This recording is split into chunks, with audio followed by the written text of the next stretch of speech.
సంగీత రచన చేసిన రమేష్ నాయుడు గారి మీద అభిమానంతో ఆమె ప్రత్యేకంగా ఈ కార్యక్రమాన్ని ఈరోజు సమర్పించారు. వారిని ముఖ్య అతిథి చేతుల మీదుగా సత్కరించవలసిందిగా కోరుతున్నాను. వారికి శాలువతో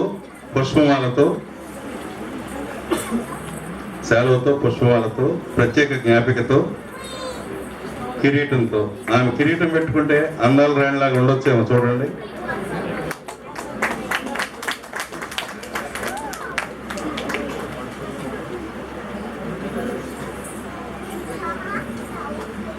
ఇప్పుడు సభా ప్రారంభకులుగా విచ్చేసిన గౌరవనీయులు ప్రజానటి కళాభారతి శ్రీమతి జమున గారిని సత్కరించవలసిందిగా వారిని శాలువతో డాలర్తో దర్శకరత్న దాసరి గారు